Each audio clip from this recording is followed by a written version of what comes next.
Coming to you live from the Billy C Studios in Lake George, New York. I'm Bill Calogero. It's time for the Talking Boxing with Billy C show. Good morning, good day, good evening, whenever you're watching, whenever you're listening. We're about to do our post Lopez Lomachenko post-fight show. Post. I said post a few times. I just want to start off. I'm a little rusty, man. Glad to be back.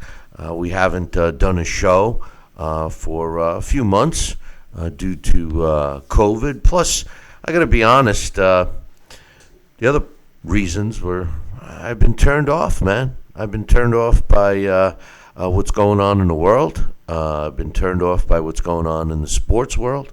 Turned off by the athletes. Turned off by COVID. I just got to get a couple of things off my chest, and then we'll roll as normal, man. You know, here's the thing. I'm disappointed in the fact that our lives have changed so drastically over the last 5-6 months due to the pandemic.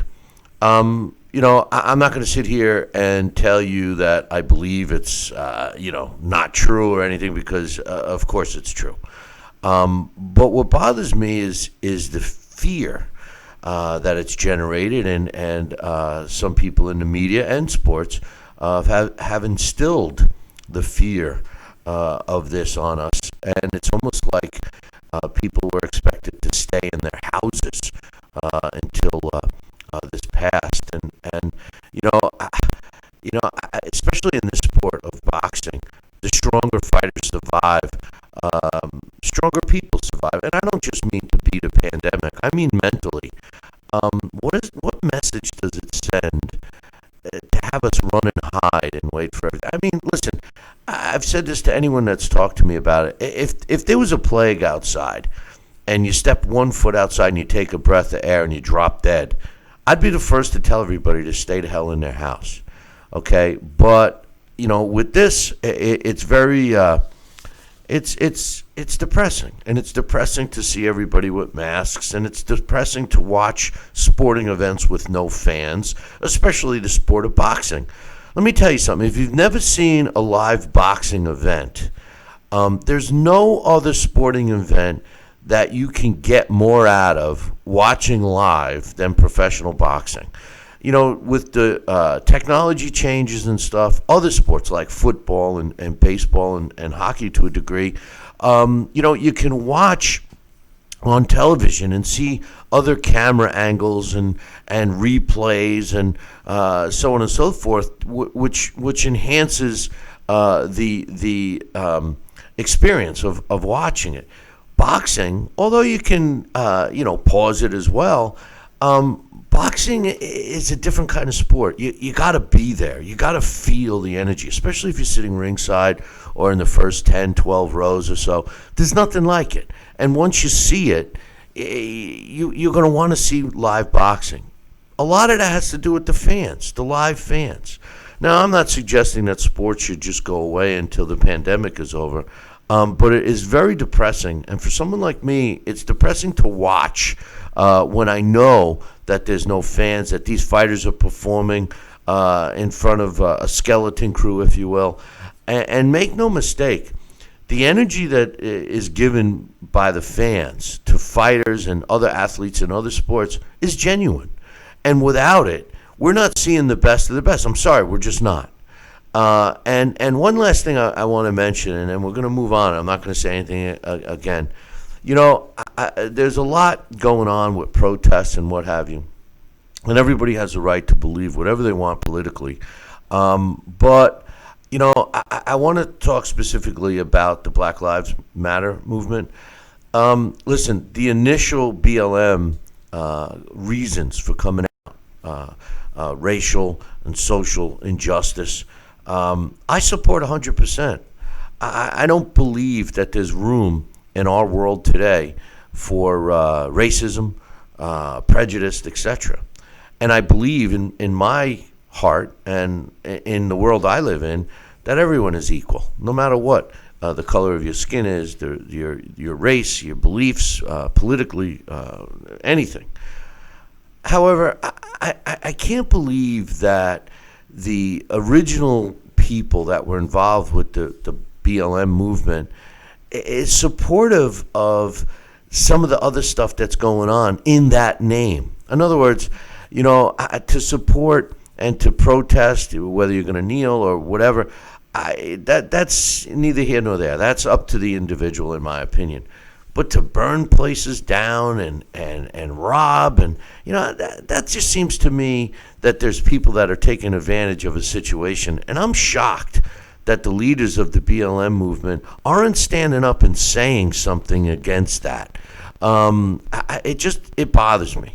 I support the original movement. I don't support people robbing and burning places down. I mean, their own neighbor's business. I mean, it makes no sense. Anyway, let's talk about boxing, man. Enough of that. Last night, we got to see the Vasyl Lomachenko and Teofimo Lopez fight. It was a good one. I personally scored the fight 115-113 in favor of Teofimo Lopez. Unlike the announcing crew, I gave round 2 to Lopez. I thought it was a close round. At the end of the night, I gave rounds 1, 2, 3, 4, 5, 6, and 12 to Lopez. I gave rounds 7, 8, 9, 10, and 11 to Vasyl Lomachenko. My thoughts on the fight, listen, Vasyl Lomachenko is a great fighter. He's a pound-for-pound fighter, and I don't think that status has changed after last night. I'm sorry, I don't. But what I did see is I saw a fighter in Lomachenko that may have bit off more than he can chew, and not just because of Teofimo Lopez, because I'm not taking anything away from Lopez at all. I'll get to him in a second. But Lomachenko, he clearly was the smaller guy. We saw it as he took on lightweights. He didn't seem to have that devastating punch, which, I mean, it was an accumulation type of a knockout that he would give anyway. But, people get knocked out by punches they don't see. And Lomachenko generally is that guy. Now, as he moved up to lightweight, he's fighting bigger and stronger guys, and that piece of the puzzle left his arsenal. He still was outboxing people and out-finessing them, et cetera, but last night he faced a young gun, man. Teofimo Lopez is a young gun. There's no question about it. The thing that impressed me about Lopez last night was his ability to box and take what was given to him. Vasyl Lomachenko gave him the first half of that fight in hopes that they would tire him out. But Teofimo Lopez was smart. He didn't expend all his energy. He did seem to get a little winded towards the end, but he came on extremely strong in the 12th round. And Lomachenko, because of the size and because of Lopez's power, had to respect it. And that round was the deciding factor in the fight, in my opinion, and on my scorecard. Now, I wouldn't have argued at all with a draw like Dre, more commonly known as Andre Ward, now known as Dre.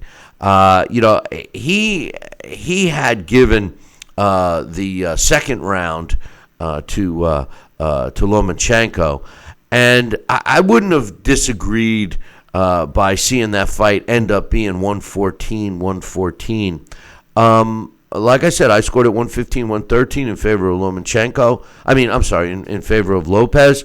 The official scores, I honestly believe, even though one of them was only 1 point away from mine, I think they were out of line, man.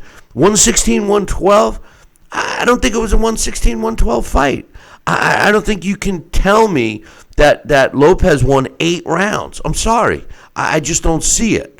7, 8, 9, 10, and 11 clearly were Lomachenko's rounds. I really don't see any question. I don't see those rounds being close, although I did make a note in round 10 that was a close round. Maybe that was the deciding round for that one judge. But then you look at the other two.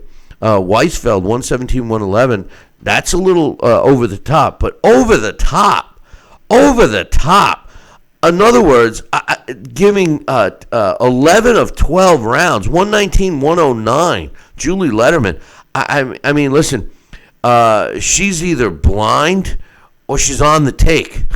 I mean, no disrespect to the late, great Harold Letterman, but that was a horrific score. I mean, I can't believe it, to be honest with you. It really bothered me, and the truth of the matter is that it's one of those negative things on the sport of boxing, and it's sickening. It really is. It's totally sickening, in my opinion. But in any event, that's the way it was. I thought it was an exciting fight. There was no question about it. It's going to be interesting to see what happens with Lomachenko at this point. We all know that Lopez is going to be rocking and rolling now, undisputed champion, and rightfully so. I think that he deserves all the accolades he can. And speaking about getting the credit where credit's due, both of these fighters deserve to get credit for fighting each other. Later on in the show, I will go over some things that, in my opinion, took place, and whereas other fighters and stuff are ducking, the good fights or what have you. You can't say that these two guys ducked each other. It was a great matchup, and I thought the right guy won. I just was very unhappy with the scores. Now, coming up next, being brought to you by my book, okay? And if you don't have a copy of Tom Molyneux, get yourself a copy today, is my man Dax Khan.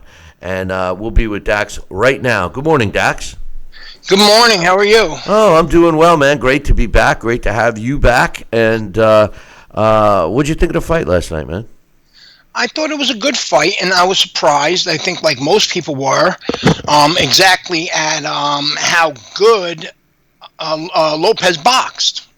I think we all expected Lopez to come out there and be a brawler. We expect him to be a slugger and so on. But he did everything off the script, and which is what made him so successful in this fight.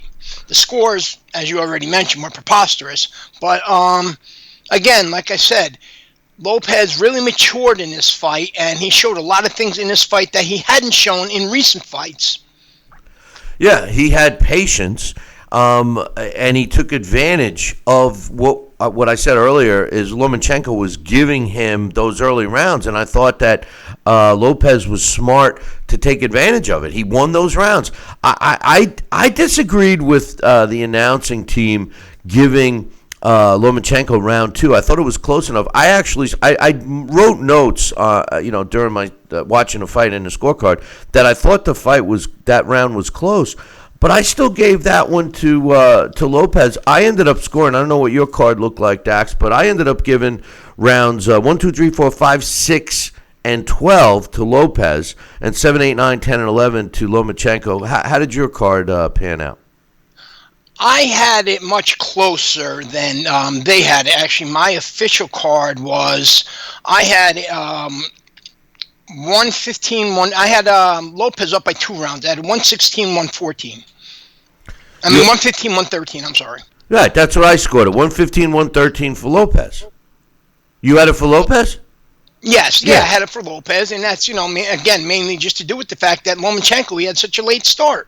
Yeah, no, he clearly won those. In my opinion, the rounds that I scored him, I don't think were questionable. I thought that he won those rounds. But what the hell's going on with Judy Letterman? I mean, is she on the take or is she blind? I mean, that truthfully, I disagreed with all 3 scores. Although the one judge, 116, 112. I mean, that means you just gave one of the rounds I thought were clearly Lomachenko's to Lopez. But the other 2, Weisfeld and Letterman, they're off base, man. To suggest Letterman basically gave every round to Lopez except for one. I mean, what's up with that? Yeah, and I don't. I couldn't understand that exactly how that happened, or I couldn't. What was? I've never in my life that I can remember, 119, 109 without a knockdown. Right. Right. I mean, now listen, one thing I will say, and I'll try to defend her, okay? And it has nothing to do with the fact that she's Harold's daughter. But the truth of the matter is one time we watched ESPN, did it once or twice, and they never did it again. But they showed us different camera angles from the judge. Remember when they had the little cameras stuck on the judge's head? And, Right. they showed different angles, and they were able to show a knockout or a knockdown or a solid punch. I forget the different situations that they showed. But it did look different from the three perspectives, from the three views. All I could say is maybe Julie Letterman was sitting in one of the judges' chairs that she wasn't able to see when Lomachenko was nailed. Because when Lomachenko nailed Lopez, to me, Dax, it was no doubt. I mean, his head snapped back, and they were flush punches.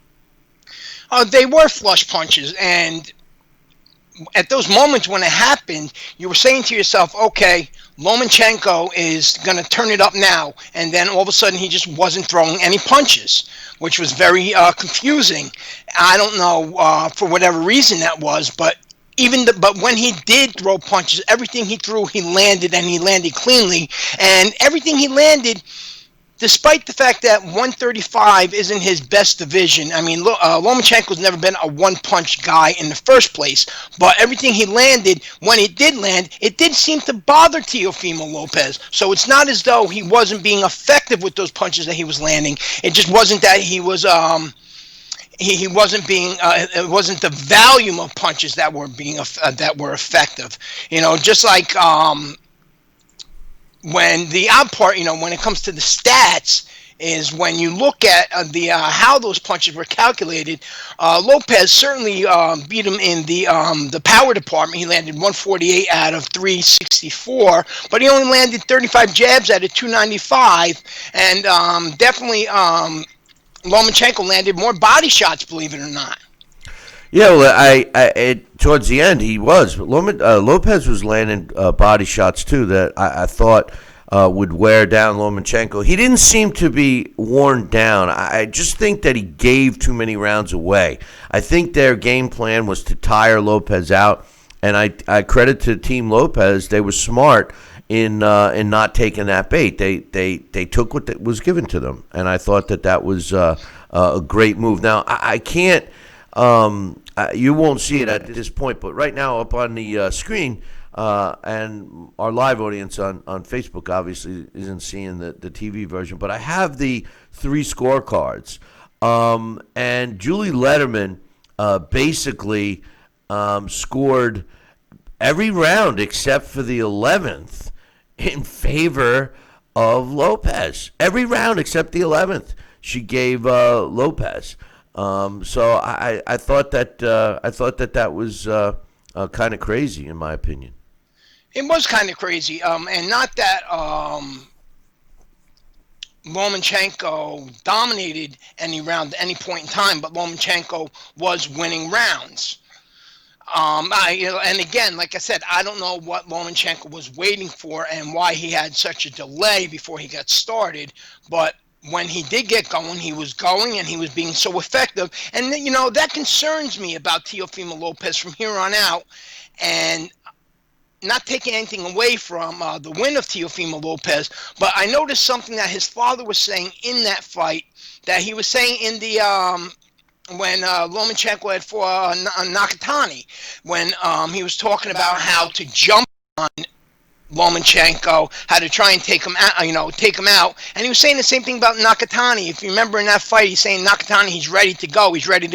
Meanwhile, Nakatani wasn't even fazed by any of these punches that Lopez was landing. Lopez is the one that actually looked more of a mess at the end of that fight than Nakatani did. I don't know. What do you think in that from here going forward, now that Teofimo Lopez has all four belts, and now that he has other challenges, bigger challenges ahead of him, not that there's really a bigger challenge than Lomachenko, but he has, other young, hungry, strong fighters ahead of him. Do you think that maybe And especially knowing that their little rocky background, this is the time for him to get rid of his father. This is more or less a time where his father is going to be more detrimental to his career than beneficial.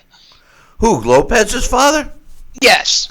I don't know, man. I don't know. I don't know where you're coming from with that, because he just was arguably in the biggest fight of his life, and we got to give his pops some kind of credit for helping put the game plan together. I mean, Joey Gamache is in the corner as well. I thought they worked well together. What's missing, in your opinion? What's missing, in my opinion, is I think, honestly, that, yes, they have done well so far. For example, take Felix Trinidad Sr., Tito and Sr. There only goes to an extent. And Lopez, more or less, when his father's around, even if you've seen that last press conference, Lopez would continuously look over to his father when he spoke, and whether or not it was replying to a Lopez comment or replying to a question, as if he was always worried about his father's approval. And there has been a few fights, and again, I stress last night when he was telling him to jump on Lomachenko, and Lopez, you can see that he knew better. He knew that Lomachenko wasn't tired. He knew Lomachenko was ready. He's seen those big punches trying to come. And in the Nakatani fight, the other fight where he went the distance, and Lopez, he won that fight. But again, he did take a lot of punishment in that fight, more than he took last night. Meanwhile, in round 6 and round 7, you have Lopez's father going, he's ready to go. Jump, he's ready to go. Knock him out. Knock him out. Where are you seeing this? No, listen, sometimes... in the corner, cornermen have a tendency, and you know this with even working with the kids, is that sometimes different fighters respond to different types of rah-rah. I don't think he never looked. Lomachenko, if your point is taken, because Lomachenko never looked like he was ready to go. He did look like he got stunned a couple of times, and I don't mean stunned in terms of like he was wobbly and ready to go down, but like a zinger, like he got a shot and he was like, "Ooh, I felt that one." I saw that, but in his defense, Lomachenko's, Lopez got stunned a few times too. I think that this is a total example of youth versus age, even though Lomachenko doesn't have a lot of miles on him. I mean, look. 397 amateur fights, 396-1, and now whatever it is, 15, 16 pro fights under his belt. Teofimo Lopez nowhere near that kind of experience, total experience in the ring. Plus, he's what is he? 10 years younger, almost 10 years younger. So I think it was a clear indication of youth versus age, and the bigger man against a smaller man. That could be very well, but you mentioned another valid point that's concerning is how Lopez, again, and I keep bringing up the Nakatani fight because we've seen the same thing against Lomachenko, and Nakatani hits a whole lot harder than Lomachenko does, I promise you, is that when Teofimo Lopez gets hit cleanly, he kind of doesn't know what to do. He holds, which of course, is the smart thing to do, but he almost looks surprised that he gets hit cleanly. Almost when Lomachenko was landing clean shots and just the jabs, it was more or less in Teofimo Lopez's mind as if this isn't going by the script. Now, what's going to happen when you bring up something very valid and important with the age? What's going to happen if those situations should arise? If he's in there against a Devin Haney, he's in there against a Ryan Garcia, and so on, or if he's in there against, and I put out a more or less a troll post on Facebook last night saying that I don't care if it was Lomachenko or if it was Lopez, the way either one of these guys performed, if they were in there against Tank Davis, either one of them would have got knocked out. What would happen then if he gets caught with a shot from one of these younger, faster guys that are hard to move, that hit hard, and he's not able to grab and hold him, but meanwhile the father is over in the corner going, they're ready to go, they're ready to go. So if they're not ready to go, don't tell them they're ready to go, and especially when you see your fighter is fighting a smarter fight than you're telling him to. Yeah, no, I understand your point. I just, you always have to wonder what goes on. I mean, we've talked about the Danny Garcia and his father, Angel Garcia, and it's shocking to see that relationship is still strong, considering all the noise that Angel makes. But Danny Garcia. I'm sorry, Mikey Garcia seemingly has learned to. I'm wrong. Danny Garcia. Garcia. I'm getting confused with the Garcias. It's been a long time. I'm a little rusty, Dax. I know, and it's early morning. I know. Sunday. That's why I'm like, I guess I get all messed up. My camera's not set. I guess I get a little pass, but not as long as people don't say I'm not politically correct. But anyway, with Danny Garcia's father, I mean, a lot of times you're hearing all kinds of stuff, and Danny's been able to decipher what to listen to in a sense and what not to listen to. Maybe that's something that's being developed with Lopez and his pops. It's completely the opposite in Lomachenko's corner and in his world, because Papachenko is the guy who says and Vasyl does, and maybe their game plan just wasn't put together. Maybe Vasyl waited too long. I don't know. I think the fight, the winner, the right guy. I really do believe that the jab, which played a pivotal role in this, that surprised Lomachenko, and I think the speed surprised Lomachenko. Nobody really expected Lopez to be that fast, meaning the Lomachenko team, and nobody really expected Lopez to be that composed. Most people, whether or not it was fighters, whether or not it was trainers, and whether or not it was fans, or whether or not it was writers, most people pretty much had the same pick, that Lopez has to come out and he has to get Lomachenko early, or Lomachenko is going to do what Lomachenko normally does. He's going to figure out his rhythm. He's going to figure out his pattern. He's going to take over, and he's going to win by unanimous decision, or maybe he might even make Lopez quit on the stool. This wasn't really a moment that Lopez was ready for. But you know what? Lopez, and yeah, you have to credit the father. You have to credit Gamanch for the game plan that they came up with. But again, as I have seen and noticed in several other fights, there are times where Lopez seems to know a little bit more than his father when it's time to do something and when it's not time to do something.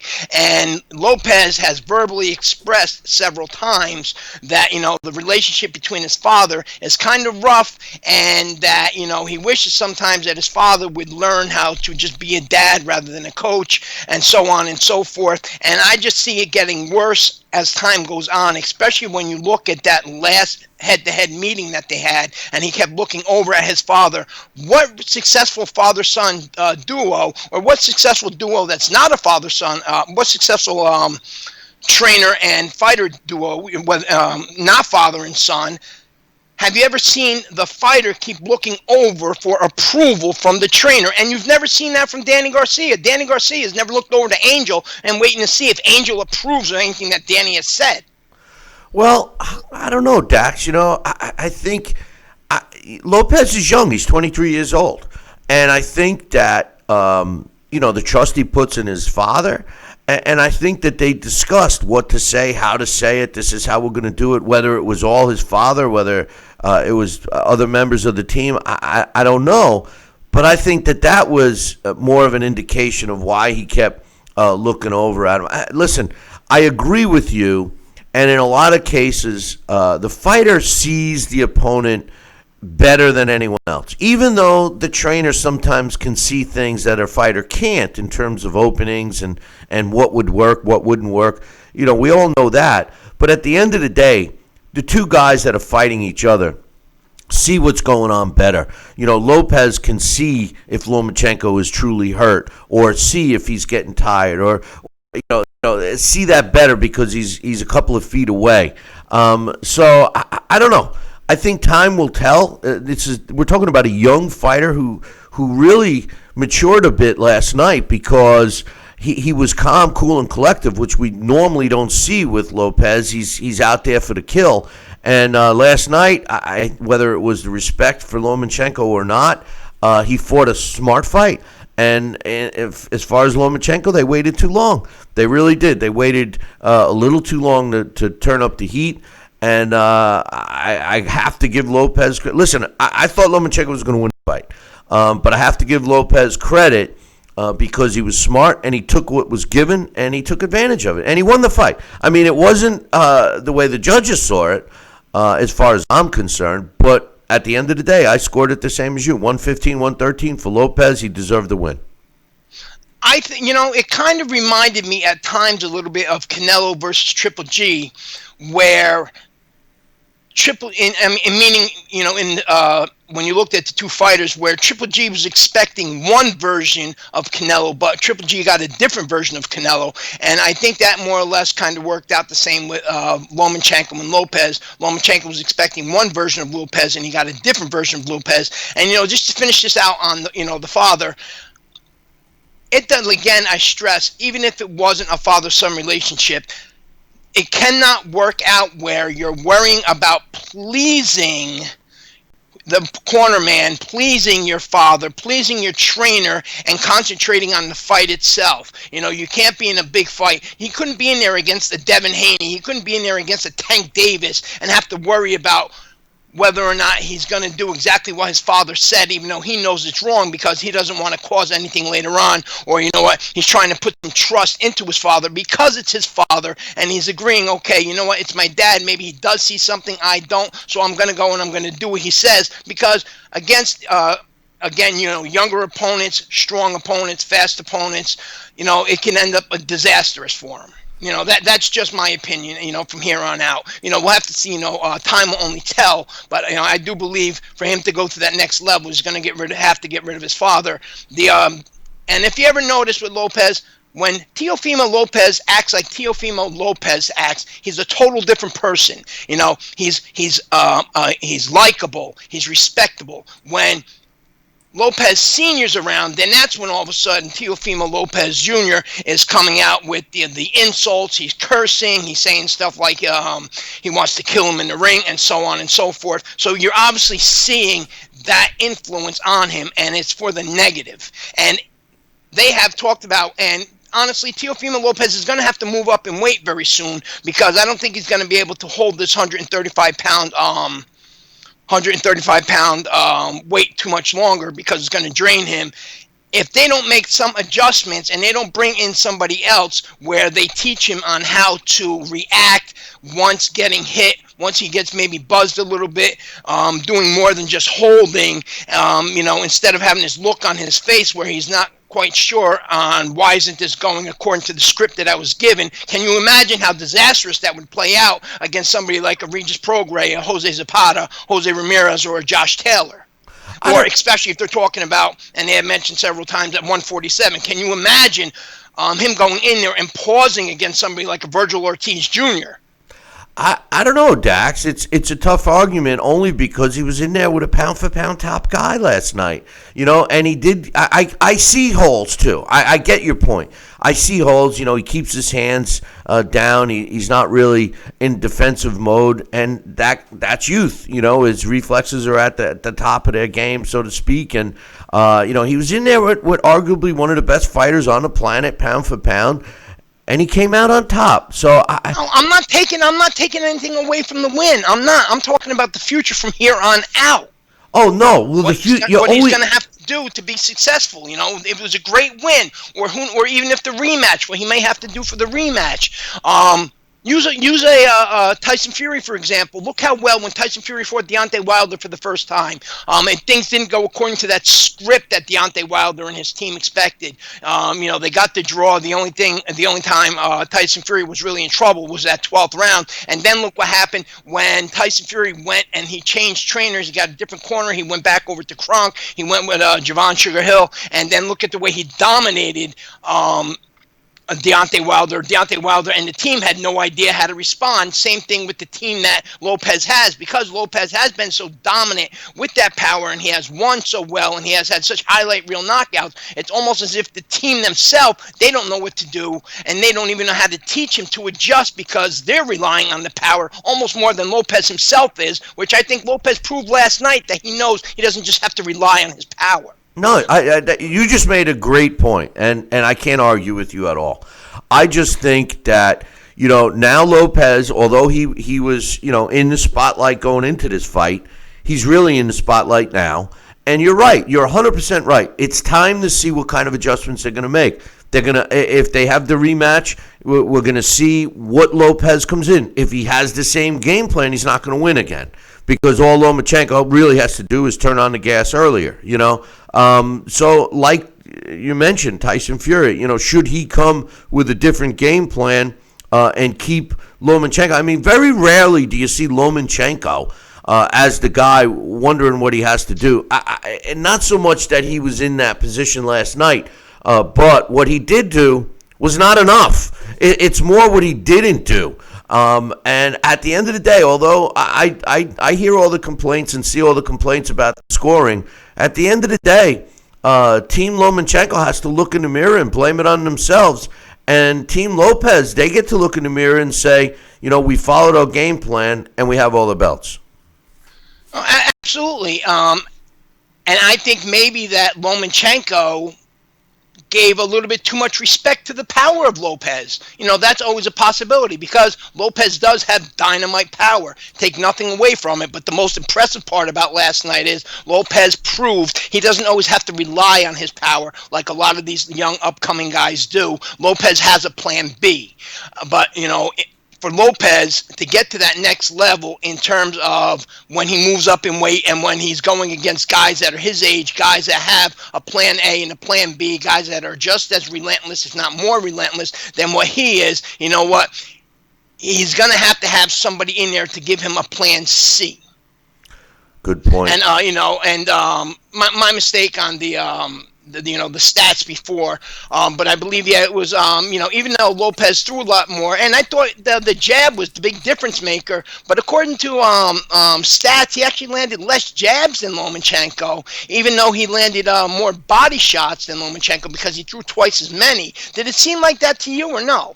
I thought that Lopez landed more power shots and more body shots. The only stat the jab, though, didn't it look like, especially that first half of the fight, didn't it look like he landed a whole lot more jabs? On the rounds, the total punches in the rounds. Lomachenko lands one in the first round. They only landed two in the third round, 6 in the seventh round. Then in the eighth round, and from there on up, he really picked it up.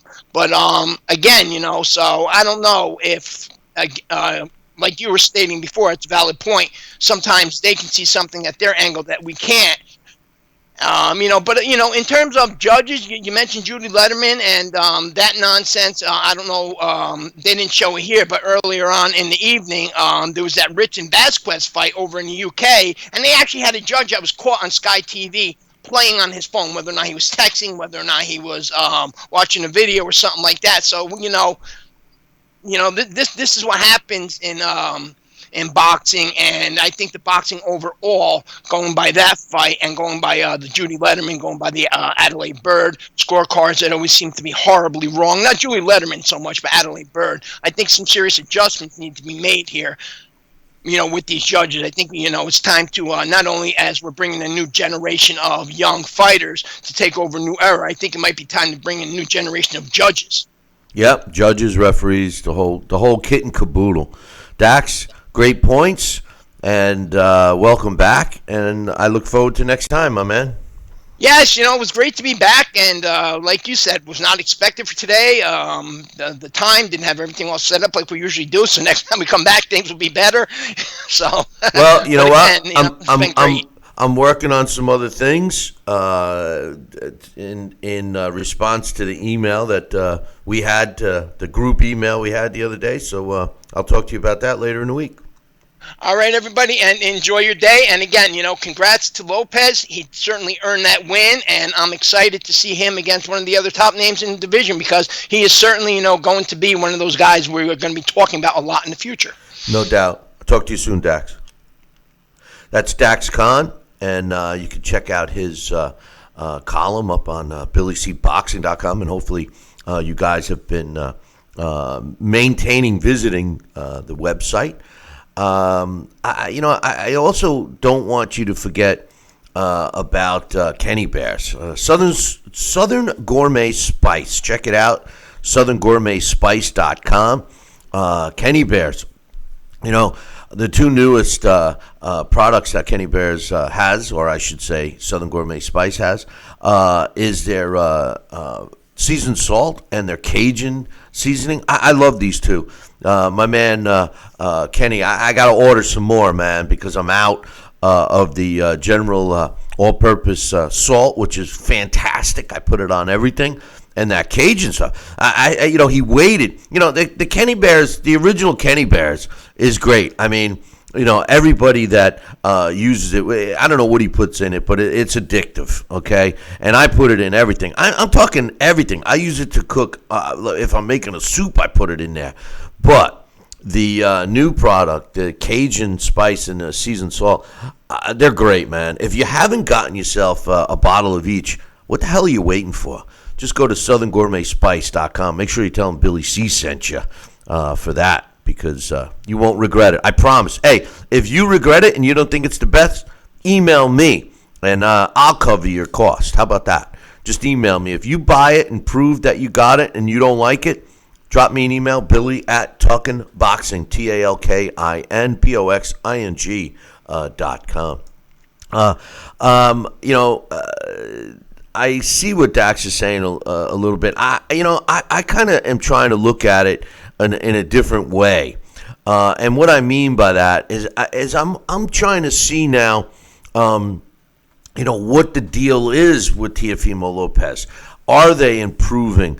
They just made it to another level, and the level that they have now is approaching elite. I mean, I don't know if I should go that far yet, but approaching elite. And right now, we're going to go to my man Alex. But first, I want to point out this. The Title Bout Championship computer game, which is synonymous to Alex Papali when we do our blast from the past, is available right now. You can get a copy by visiting our website, www.billycboxing.com, and click on the Title Bout Championship computer game. Download yourself a copy today and put Lopez up against Roberto Duran as a lightweight. See how he goes. But in any event, joining us right now, the clean-shaven that you can't see but I can see, my man Alex Papali. Welcome back, Alex.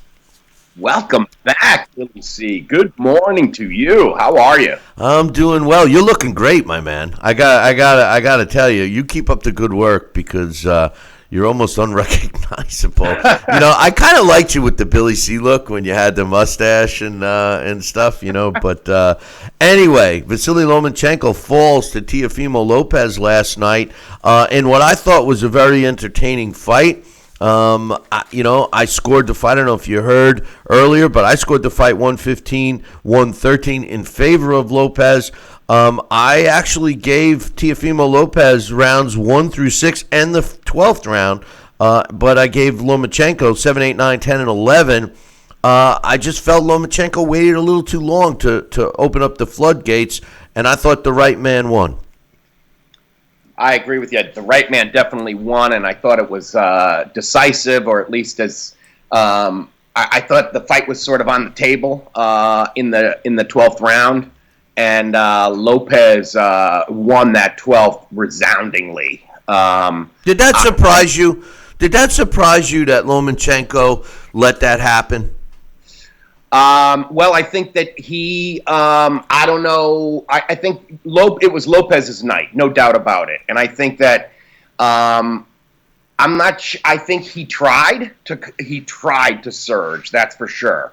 And I think at one point, Andre Ward or Tim Bradley, one of them said that it looks like he's going for a knockout. He doesn't care about the cards, and I kind of agree with that too, because if anything, I think that's one of the things that maybe why he waited too long. I think also the layoff was a factor, but there's no doubt about it from the opening bell, and this is why it's so fun to be wrong in this sport, Billy C., because you get to see something beautiful like that. To me, it reminded me of when Diego Corrales came out and outboxed Joel Casamayor. It's when a guy fights against type, And I think that the fact that he's a puncher, or at least that's the mindset everybody had going, the conventional wisdom about Lopez was that he's going to come out really aggressively and just brawl him early. He didn't. He came out and boxed him, but it was a pressure boxing. And even though the thing that was interesting, I wonder how if that was a crowded arena, how they would have reacted, because those first 6 rounds were kind of dull. I can't remember watching a fight that had that little landed punches, but I was that riveted to what was going on, because there was a lot to notice, but I'm not sure if that was an arena full of people, if sort of the unwashed masses, if you will, would have been patient enough with it, because that was high-level boxing, and I think sometimes we use the phrase high-level boxing to define something where not a lot of punches are being landed. Well, first of all, what you allude to about all of us, being the best thing is being wrong sometimes. I think that shows, everybody thought Lopez was going to come out swinging. It reminded me a little bit of the, Fury Wilder second fight when, Fury was saying that he was going to come out swinging, and everyone said, yeah, right, okay. And then he did, So that's a really good point. Yeah. I think the 2 big performances of the year, of this bizarro year, were when guys came out and did the unexpected. Yeah, that's a really good point. They did what they said they were going to do. That's the unexpected. That's one of the things that bother me the most in this sport is, the smack talk. I'm going to do this. I'm going to do that. I get you in the ring. I'm going to give you this. I'm going to give you that. And then you get none of that, and I can't stand it. I think it's a sham, and the people that buy in. It's like Floyd Mayweather. Every time he said, I'm going for the knockout, I'm going for the kill, and people actually believed, and it's like, no, he don't do that, But Teofimo Lopez, I thought, fought a smart fight. I really believe that Lomachenko gave the fight away. And he gave it away because they are so precise. And this is where you have to, Papachenko or Papaloma, whatever they call him, needs to take some blame. And I'll tell you why. They're so precise. They're the Bill Belichick team of boxing, okay? They design a fight plan and they follow it. Like in football, you might have an offensive guy, not on the Jets or anything, but an offensive guy that knows what he's doing, and they say, listen, we have a play. This play is designed to gain 5 yards, or it's designed to gain 8 yards. It's 3rd and 7. This play is designed to get 8 yards, and they're mad when it only gains 7. That's not how we wrote it up. That's not how we designed it. Well, that's the way Team Lomachenko is. Team Lomachenko is so precise. They develop a game plan, and they want to follow it to the T. Well, it backfired for them last night, Alex, because they waited too long, and they basically, discredited Lopez and thought they miscalculated. They thought that Lopez was going to do just like you suggest, that he was going to come out and he was going to shoot his load, so to speak, and he was going to run out of gas. And the second half of the fight was going to be Lomachenko's because, he trains like that. He trains for being able to handle it. And I do believe that Lopez did run out of gas a little bit. And as a matter of fact, the 10th and 11th rounds, when, the commentating team were making statements like, Lomachenko's going for the knockout, it did look like Lopez was running out of gas. But then his second wind came to him in that 12th and final round when he needed it the most. And boy, did it come out. So I think that a lot of the fight, some of the blame has to go on the game plan for Lomachenko, and the credit has to go to the game plan of Lopez. Yeah, absolutely. I agree with you. And I think that that's the thing that's was so impressive about, or at least on my card. And I think we had very similar cards. Yeah, what'd you score? I had it 115, 113, or 7-5 for Teofimo Lopez. Right. And I think we had the same rounds. I gave Lomachenko the 2nd, the 8th, the 9th, the 10th, and the 11th. I think the only one we might have differed on was on the second. Yeah. See, now on my notes, I did put close, but The second was very, very close, and I thought as the rounds went on, I was like, well, maybe I kind of was too generous to him in that round. But Alex, the way the commentating team spoke about giving him the second round was like it was a layup round. It was like a layup round for Lomachenko, and it wasn't. It was a close round. He landed 3 punches in that round. If you recall, there were 3 solid shots that he landed, and this is what aggravates the hell out of me about today's boxing, so-called experts. For 3 punches, for 3 shots, are you really going to tell me that all the aggressiveness that Teofimo Lopez showed in that round, that he loses it because Lomachenko happened to have landed 3 punches? That's what it was. It was 3 punches. It was really 3 punches in a row. If you want to call it a 3-punch combination, you can. But that's where the mentality is. And then you start seeing all of the comments and social media and everything else. Everybody agrees with it. We've become a bunch of mice in a cage. We listen to what we're told. We do as what we say. I mean, it's so disheartening to see that. And quite frankly, I love Joe Tessitore and Timothy Bradley. Dre, not so much. Dre. I mean, ever since, but, and I know you like Mark Kriegel. I'm not crazy about him. But the truth of the matter is, I'm not so sure. Joe Tessitore is a great play-by-play / blow-by-blow guy. He does. I mean, he's fantastic in college football. But he's a hype job. The nuts and bolts of that conversation comes from Timothy Bradley. Because Timothy Bradley has been in the wars on the good end and on the bad end. They put Andre Ward on this pedestal, which I just still don't believe it. It's just they made you feel like you were an idiot if you didn't think that Lomachenko won the second round, and I don't think I'm an idiot, and I gave that round to Lopez. No, you're not an idiot. And I think that's the thing, that the danger, you're right, in today's world is that we react to everything in a really binary way. It's either you agree or you disagree, and you're an idiot. If depending, you could be an idiot on either side. There's the thing that's beautiful about this sport is it's full of complexity and nuance, and sometimes 2 things are happening at the same exact time. So it's more both and instead of either or. Well, maybe that's what was happening when Julie Lederman was scoring her card. Maybe she was actually doing 2 things at the same time, like Dax suggested in an earlier fight in Europe. Maybe she was on her cell phone texting somebody. I don't know, because I don't know what fight she watched to give all of those rounds. You can't see it right now, but when you watch the replay, I'm going to put the scorecards up again. And, she scored every round except for the 11th for Lopez.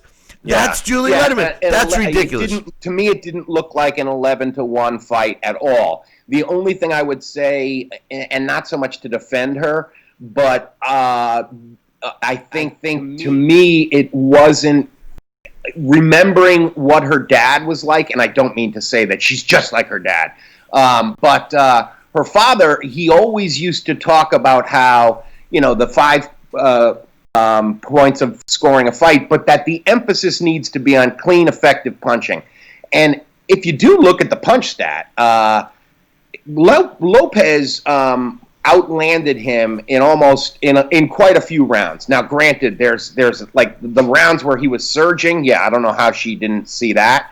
So I don't know. Everybody could have a bad night. I didn't think it looked like. That's an 11-round-1 fight. It never looked like that. To me, it was a 7-rounds-5 fight, and it came down to really a 1-round fight, because if Lomachenko scored a knockdown in that final round, he wins. If he wins the round, it's a draw. Right. Exactly. And I had the same as you. I can't. And as much as I want to say the fight was on the table in that last round, I don't want to suggest that Lopez squeaked it out, because no way did he squeak it out. He won, and he deserved one. In this day and age, in the 12-round fight age, 7-5 wins is a decisive win. Let me tell you that, first of all, let me make one point. The punch stats, I don't go by them. They're great to talk about today, but they're subjective. They're being done by two guys that each have a laptop, and they're scoring it. So for all of us to look at those as fact, it's not. It's a subjective conversation piece. Now, as far as the fight goes in that 12th round, listen, it boiled down to that 12th round. I was shocked. I'll admit, I was shocked that Lomachenko didn't win that round. I thought for sure that he was going to win that round and that this fight would be a draw. That's what it should have been. Looking at these scorecards, even if he wins that round, I don't think he wins this fight. I think Lopez ends up with a majority decision based on the scorecards that we're witnessing. But on my scorecard, Lomachenko, I thought for sure was going to win that 12th round, and it was going to be a draw, and we'd start talking about that. But to Lopez's credit, he came out and got the job done. He got his second win, and he kept Lomachenko backpedaling, which is very rare and hard to do. Whereas Lomachenko has a tendency to make his opponent think too much, I think Lopez had Lomachenko thinking too much, and I think that anybody that doesn't want to give Lopez the credit really doesn't know the sport, because nobody was anybody that asked me, even though I've been kind of laying low lately, but anybody that asked me who I thought was going to win this fight, I love Lopez, but I picked Lomachenko. It was kind of a pleasant surprise for me because I do like Lopez, and I thought that he fought a smart fight, and I just think that Lomachenko's game plan, they dragged it on too much. If he poured it on after the 4th round, like he normally does, or even after the 5th, maybe we're having a different conversation right now. But he waited too long. Yeah, and I think Lopez blunted any offensive surge he hoped to have in that 12th, because I think what you saw in the 9th, 10th, 11th was damn impressive, I thought, because Lomachenko, I still think, like you said earlier, that he definitely deserves pound for pound consideration. Absolutely. I thought of him as the pound for pound number one, even though I know that, you could say Crawford's body of work is more fleshed out. I like a guy who does supernatural stuff every time you see him. And that was Lomachenko. Last night, he never became, the only times he was supernatural, and it was supernatural-ish, was in that 9th, 10th, and 11th round when he was surging. And that's really amazing because he's able to get close and fold punches one over the other with such speed. And accuracy. Like you said, that Lopez was never rattled by it. And if anything, Lomachenko was the one how do I deal with all this incoming? And I think that's a great lesson for young fighters out there, is we're living in this age of guys who are really good counterpunchers. The way you beat them is overwhelm the offense. That's the way, if you have a really good missile defense system, the way you beat it, fire in a lot of missiles. And that's what Lopez was doing all night long. The other thing that was amazing was Lomachenko could never really make a move around him like he had done with other people. And I think some of that is the size, but just plain the fast. At one point, I think Ward mentioned this. There was that the boxing is all reflexes, and that really fast twitch muscle reaction that Lopez has. It's youth.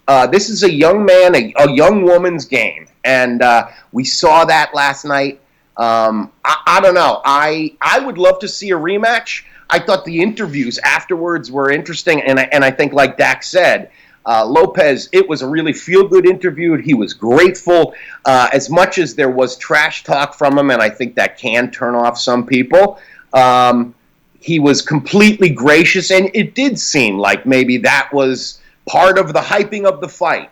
But if there is a rematch, he'll go right back into that mode, because that is a hyper-competitive guy, and I think it's fascinating how, especially, Billy C., how we love the history of this sport. Father-son trainer-fighter relationship traditionally are kind of volatile. We're living in an age, really, where there's a lot of really effective ones. And these guys, I don't know, I think it's a beautiful thing him and his dad have, because they're very similar. They're both fiery, vocal guys, but you could tell they have like such a camaraderie. And that whole incident in that hotel of the father, challenging Lomachenko, maybe that did have an effect on, at least getting this fight made. I tell you, one of my favorite stories, boxing stories, is called A Piece of Steak, and it's basically the classic youth versus young, and how youth versus age and experience, and youth will always prevail. I think last night was a great example of that. Not only did Lopez have a youth advantage, and I'm not suggesting that Lomachenko is some old washed-up fighter, but he still is in his 30s, and he also had the size advantage. I give Lomachenko a lot of credit. I give Lopez a lot of credit for them both fighting each other, because in this day and age, we see a lot of smack talk between fighters that say they want to fight and they never make it happen because it might be too risky. I don't like all the fights that are out there. To me, they're a lot of the fights that we are forced to watch aren't competitive. They're nothing like what we watched last night. We could, dissect it and say Lomachenko fought the wrong game plan, Lopez fought the right one. We could dissect it for the next 2 weeks. But at the end of the day, it was an exciting fight. I agree with you that the first half of the fight was boring, but it made you forget that once the second half of the fight came on. Absolutely. And as father-son, in recent times, the Mosleys, Danny Garcia, Lomachenko, Lopez Calzaghe. Now, what's that? Calzaghe, your favorite? Who was he a fighter? Was he a real fighter too? What was that? How do you pronounce that? Wasn't he that light punched who never fought anybody? Wasn't that fighter? Oh, okay, all right. Anyway, I think that this is the kind of stuff, and to be on ESPN was even better. Russell Mora. I was saying to myself, that looks like Russell Mora behind that mask, and sure enough, it was. And he was kind of out of the limelight. Usually, he's in the way, and I thought he did a good job. With the exception of the score, the judges, I thought everything was pretty good. Well, not to harp on the negative, but I'm going to. Russell Mora, I thought, God bless him. I think he is one of the best referees in the game, but I think that, yes, the thing about this sport that's so, one of the things, that I love about it is that you always, almost, even when it's not pretty, you get the truth. There's been a couple of times, and Joe Tessitore even brought them up, Russell Mora's bad nights. And they showed Russell Mora had, practiced all different scenarios, and I really did appreciate that from him. At a guy who's trying and sharpening himself to be as good as he can at his game. The thing that was interesting is that it almost all came apart, because I'm not sure if he was right or wrong in those last few seconds. Tim Bradley, I think, certainly did think he overreacted to stopping the fight and checking that grisly cut that now Lopez is going to have to wait for to heal. But it did sort of make the ending a little anticlimactic, because there was like 15 seconds to go. I don't think the It didn't. It didn't. And I was just gonna say, Timothy Bradley said, "What? What? Didn't he hear the clack, clack, clack?" You know, and no, he didn't. It started again. They clicked it. Right, so. but Timothy Bradley made a big point about, didn't he hear the clack, clack, clack? And I'm Right. saying no, because the clack, clack, clack didn't happen yet. It's like, Tim, why did you hear it? Yeah, I know, because he keeps hearing bells and all the time. But that's one of the things I did want to say about the announcing, and I did tweet a couple of times. I got outside of myself and pointed the finger at Joe Tessitore. I unlike you, Billy C, I have been watching a lot more sports, I think, during this COVID, because I can't. I am fascinated by what's it like to be playing in an empty place, and a friend of mine's really into the NFL, so we watch football together at times, and I do think that in every sport there are announcers that are really annoying, whether it's baseball, whether it's football, whether it's basketball, and sometimes it's Joe Tessitore over there too. But I think that he was a little, I don't know, it just was. We're so surrounded by ad speak. We've been drunk on it in this country, since the 20s and 100 years. And it's like we're already watching. You could put down the hard sell. There were so many times. It's like, how many times are you going to tell us how big this event is? It's like, yeah, and I think that was the other thing too with the Berlanga's knockout streak. That was a little bit, I thought, much ado about nothing. It's way too early to make it seem like that kid is the next world beater. Listen, one of the reasons you'll most likely never see me on any kind of ESPN network or anything like that is because I'm not corporate. These guys are being told to promote this side and that side because that's who's paying for it or whatever. And it's hard to hide these days when you're watching something and you're hearing somebody else. That's what bothers me about a lot of today's, specifically boxing fans, because they don't know, and they do listen, and they do repeat what they hear from a commentator who may just be going through the motions a lot of times. And I'm guilty of it myself. Calling a live event where I'm sitting, I'm leaning, I'm putting my scotch on the apron. No. I mean, I'm putting my water bottle on the apron. I mean, I'm that close. And I'm watching the fight on my screen that's in front of me, okay? And a lot of these guys do the same thing. The fight's happening right there, and yet their eyes are looking at a screen. And, are we really getting their honest opinion, or is there a reminder being flashed up on the screen that they have to mention, and sell. You're right. Sell. We're behind, But let me ask you one thing before we let you go. Is there going to be a rematch? And if there is, how do you see it going? I wouldn't mind seeing a rematch. I think the only thing that I thought was a little distasteful of the whole evening was. But I wasn't surprised by it. If anything, I was sort of glad to see he hadn't given up that arrogance. Was that Lomachenko was not giving Lopez any credit at all. He said, he thought it was a close. He thought he won, and he thought that he didn't want to say anything until he watched the fight. At least that's what I gathered from the Russian, even though I don't speak it. That's what the interpreter said, Klimas.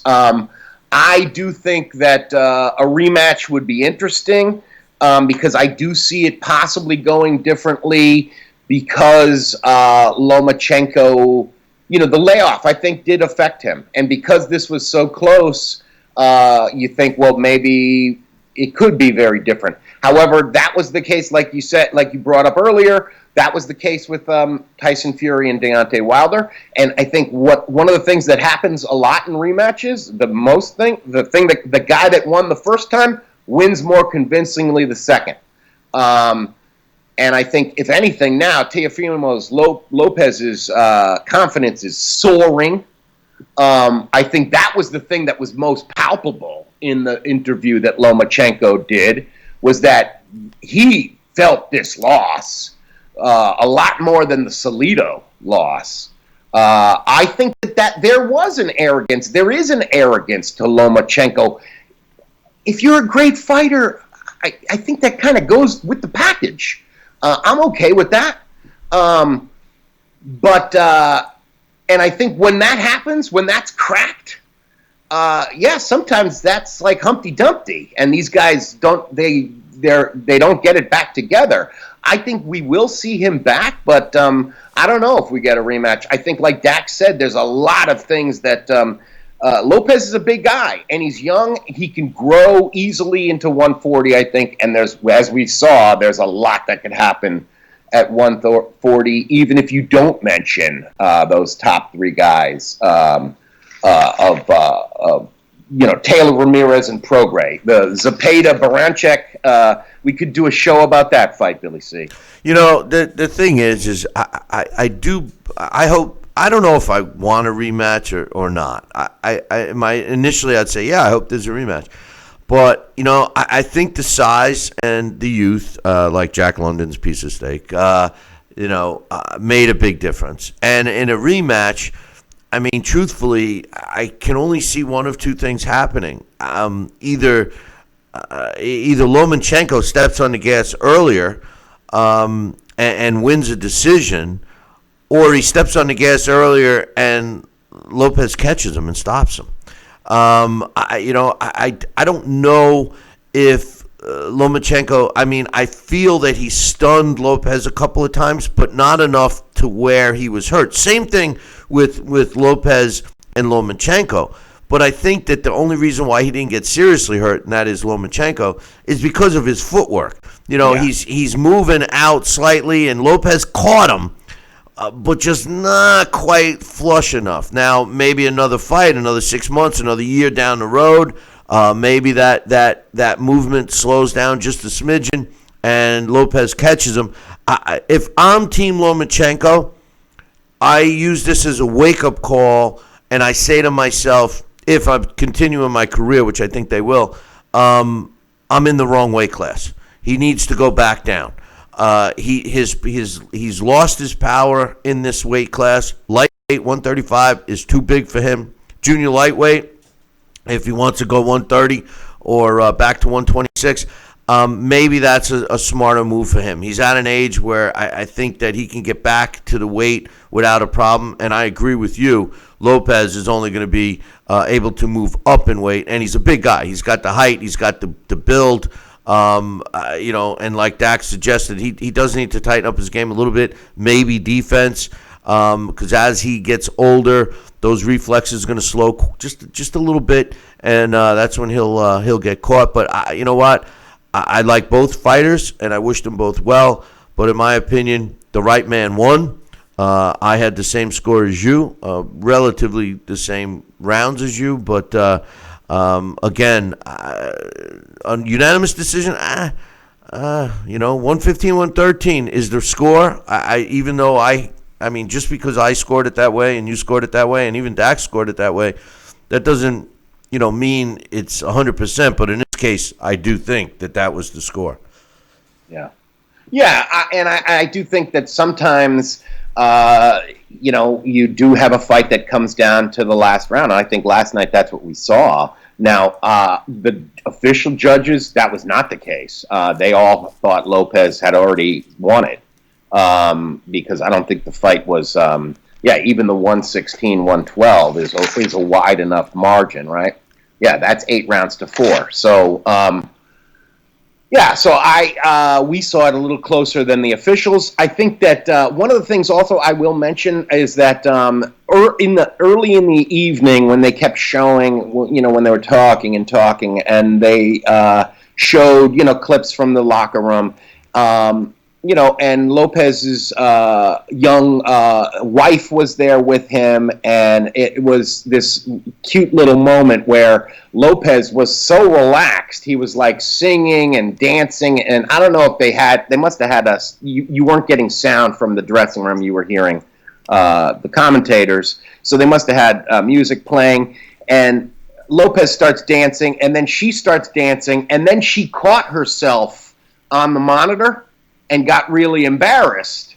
And it just was, and I think, Twitter reacted to it, and there were a couple of people out there saying, there's no place for love in the dressing room. But I don't know. I think that one of the things we saw is that last night is that a lot of our preconceived notions got shattered. Lopez is the kind of guy who can go from being very relaxed and dancing and joking, and then switch it on and get into that hyper focus, competitive, hurt mode that he needed. And I think they were mighty opposites, because then when they showed Lomachenko in the dressing, he's there reading scripture. So I do think that that was fascinating to me. I wouldn't mind seeing a rematch, but you're right. I think if anybody, for the old Max Kellerman thing, who probably feels worse, or at least an adaptation of that Kellerman thing, who feels worse this morning, I think it's probably Lomachenko. Because, the body punches alone, I bet you his ribs are hurting. Because I think it was the power definitely. It was interesting because I don't think the boxing would have been quite as effective without the threat of that incredible bone-crushing power, because that's why Lomachenko could never stand in there as long as he wanted to. All I'm going to say is, if I was married to Mrs. Lopez, I'd be dancing around myself. So, and I think Lomachenko might have been too. But in any event, Alex, it's great to have you back, and I look forward to next time. And I'll be talking to you soon, brother. Great to be back, Billy C. Great to hear your voice. Peace, man. All right, take it easy. That's my man, Alex Papali, doing a great job as usual. And I want to thank both Alex and Dax for being supportive of the show and coming on back. And listen, the last part of the show here, I'm just going to go over some things real quick. I want to, not only do I want to make sure you guys buy my book, Tom Molyneux, which if you haven't read it now, what the hell are you waiting for? There's another new book out. This is Adam Pollock's book. He's been doing a series, In the Ring series. He basically chronicled the heavyweight championship, starting with John L. Sullivan. And his latest is Jack Dempsey. I just started reading it. What a great read. Listen, let me just tell you, any of the books in Adam Pollock's collection, In the Ring, are worth the read. I will tell you this. They're chock full of facts, just facts. In other words, newspaper clippings and stuff. And it's just a no-nonsense approach to these guys. And the most recent one is Jack Dempsey and their rise to championship. And I highly recommend it. So reach out to Adam Pollock, get yourself a book, and make sure you tell him Billy C sent you. All right. The last things I want to mention real quickly as we wrap it up is a couple of announcements. They made the official announcement last night that on November 14th, Terrence Crawford is taking on Kell Brook. I like the fight. I've said this before, and I'm going to say it again. Terrence Crawford, who's a loyal, extremely loyal guy to Top Rank. Maybe it's just a contract. I don't friggin' know. But the truth of the matter is Top Rank hasn't done much for him, in my opinion. He should be more of a household name. I get into arguments with people all the time saying that he's never fought anybody and all of this stuff. Terrence Crawford is one of those guys that needs to fight some top fighters. And I'm not saying Kell Brook isn't a top fighter, and I'm not suggesting for a minute he has not fought top fighters. It's just that blockbuster huge fight has eluded him. And, Errol Spence, we want to see him fight Errol Spence. Kell Brook, great fighter. And the thing is Crawford isn't, he's aging too. We need the fights. The fighters have to fight. Okay, all this bullshit that's going on with everybody talking smack and doing this and doing that. I'm going to friggin' do this. I'm going to knock this guy out. It's bullshit. Okay, the truth of the matter is the best should fight the best. End of story. The young fighters should be tested. They should fight. The best will rise to the top, and those two guys fight each other. End of story. I mean, people say, what do you think of the Charlo brothers? I think the Charlo brothers are both frauds. The only thing that they got going for them is that they're twins. I can't stand when people try to tell me that they think they're talented. They're not. I will give them both credit for wins in their last fights, both against decent opposition. But the Charlo brothers, they're a joke in my opinion. They're built up. Most of the PBC fighters are jokes. They never really fight tough fights. And it's sad. I got an email. Now, I got tons of emails during our hiatus, and I want to thank everybody. I got stacks of them here. But I don't have a chance to read them all, but people like, I got a bunch right here. Like Rick and my man Jeff and we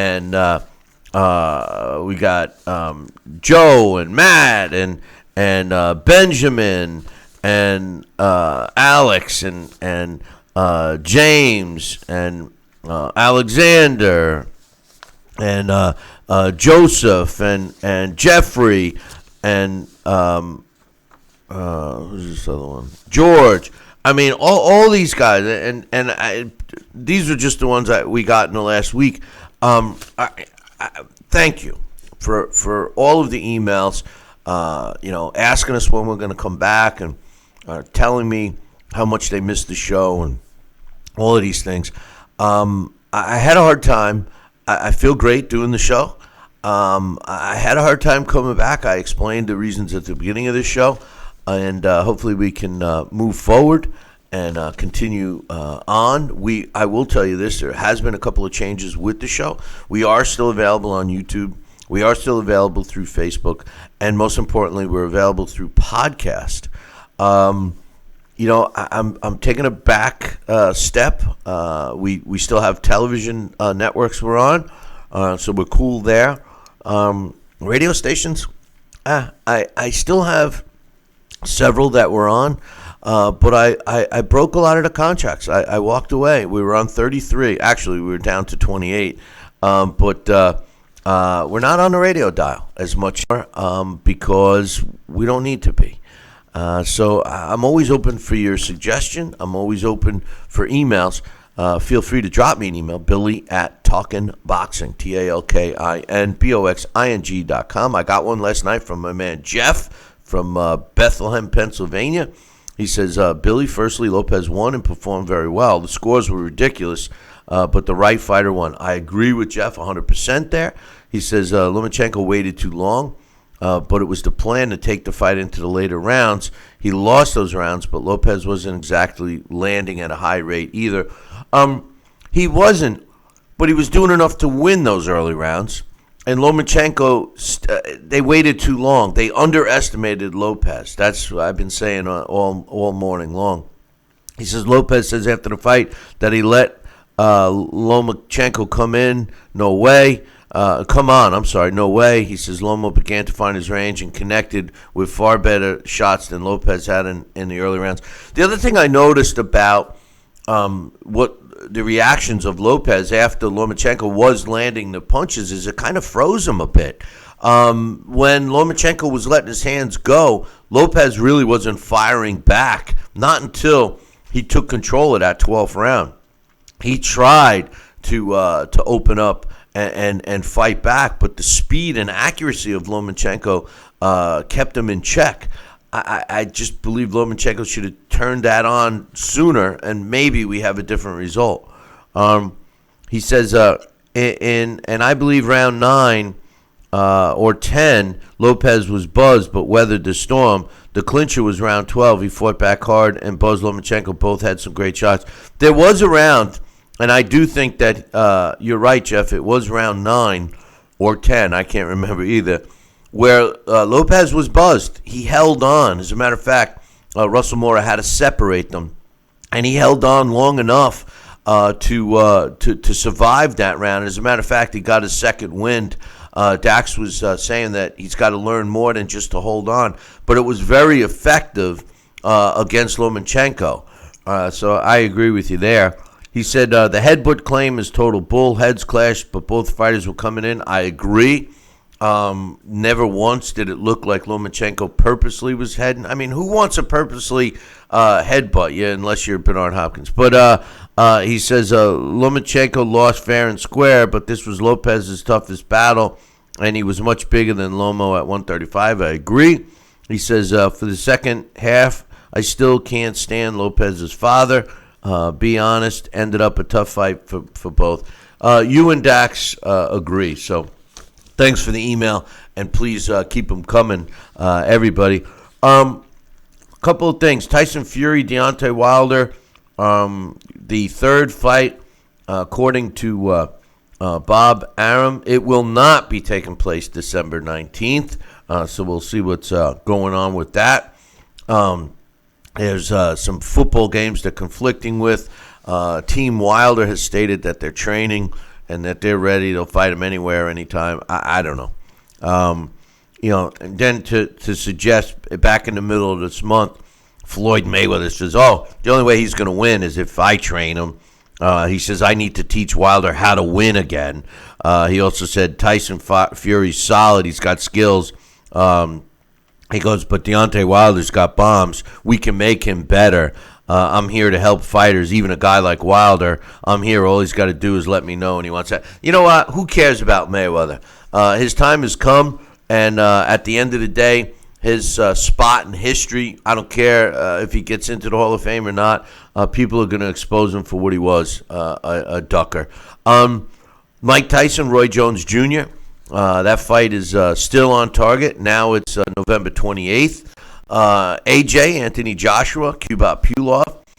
December 12th is when that fight is supposed to take place. I don't know if you heard, but Bob Arum claims that he believes that Pulev is going to knock Anthony Joshua out. We'll see.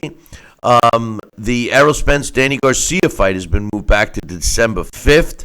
Another good one. I'm just touching base on all these fights that I feel are going to be good. Dillian White, Alexander Povetkin. The rematch is set for the end of November 21st. As far as I know, that's still on. You can't write off Povetkin. Jamie Mugaya to fight Torrino Johnson the end of this month. That fight's still on. Let me tell you, I love this fight. Jamie Mugaya. Remember, Jamie Mugaya, that spineless piece of garbage, Bob Bennett, wouldn't let fight because he didn't have enough experience. Remember, he wouldn't let him fight Triple G, but yet he let McGregor fight Mayweather. That spineless, gutless piece of garbage, Bob Bennett from Vegas. What a piece of shit. And the truth of the matter is that Torrino Johnson's a tough son of a gun, and I like this fight. I think it's going to be a good one. It's in the middleweight division, and I'm looking forward to that one.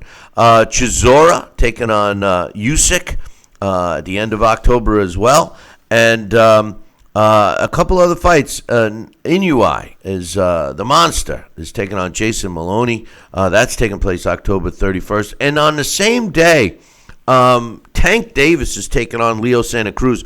Now, I love the fight. I'm a Tank Davis fan, and I love Leo Santa Cruz. Here's my problem. They're with the PBC, and the PBC, who everybody said was saving boxing because they brought us free fights on TV, no more. Now they're bringing everything to pay-per-view.